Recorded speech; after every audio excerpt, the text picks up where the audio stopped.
जिन 27 विधानसभा सीटों पर उपचुनाव होने वाले हैं उनमें से एक धार जिले की बदनावर विधानसभा सीट भी है। बदनावर सीट राज्यवर्धन सिंह दत्तीगांव के इस्तीफे के बाद खाली हुई है। राज्यवर्धन सिंह दत्तीगांव 2018 में कांग्रेस के टिकट पर चुनाव जीते थे, लेकिन सिंधिया के साथ उन्होंने अपने पद से इस्तीफा देकर बीजेपी ज्वाइन कर ली।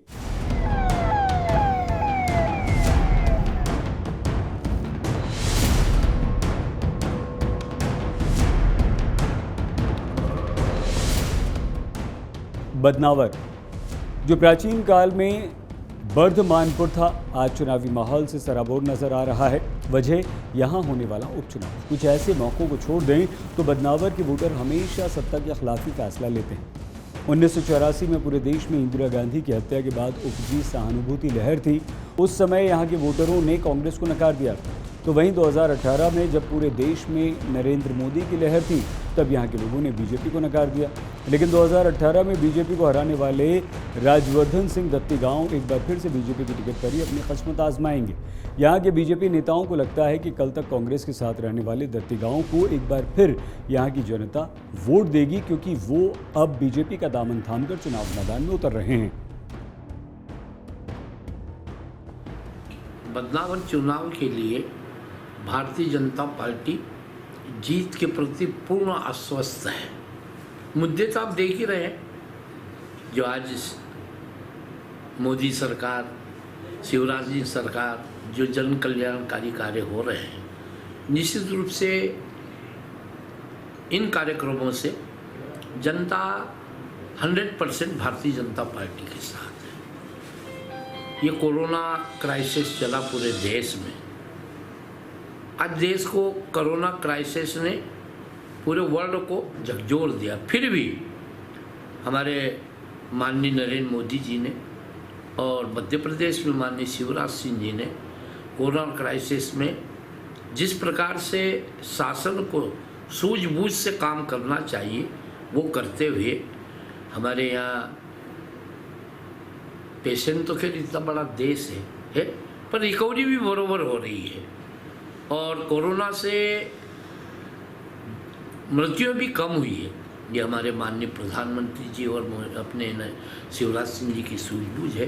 एडमिनिस्ट्रेशन सूझबूझ, किस समय क्या स्टाफ लेना, किस समय लॉकडाउन करना, कब लॉकडाउन कैसे खोलना, ये बड़ा सफल हुआ ये प्रयोग। बदनावर विधानसभा क्षेत्र के पिछले 3 विधानसभा चुनाव के परिणामों को देखा जाए तो यहाँ कांग्रेस का पलड़ा भारी रहा है। 2008 के विधानसभा चुनाव में दत्तीगांव ने बीजेपी के भंवर सिंह शेखावत को रिकॉर्ड मतों से हराया था।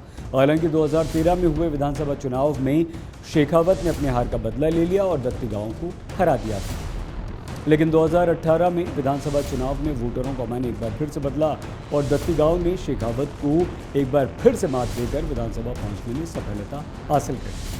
कांग्रेस को लगता है कि एक बार फिर यहाँ की जनता बदलाव करेगी, लेकिन इस बार जनता पार्टी नहीं बदलेगी, बल्कि उम्मीदवार को बदलकर कांग्रेस को जीत दिलाएगी। कांग्रेस से अपनी उम्मीदवारी की दावेदारी कर रहे नेता तो जीत के लिए पूरी प्लानिंग के साथ यहाँ पर बैठे हुए हैं। जहाँ तक सवाल मेरे विधानसभा प्रत्याशी के दौरान सपने की बात को लेकर आपने प्रश्न किया है, निश्चित उस क्षेत्र का बेरोजगार सबसे पहले रोजगार उसको मिले। सेकंड, वहाँ के किसान जो अपना उपार्जन लेकर उपार्जन केंद्रों पर जाकर लाइनों में लगते हैं, उससे उनको मुक्ति मिले, एक अच्छी व्यवस्था हो।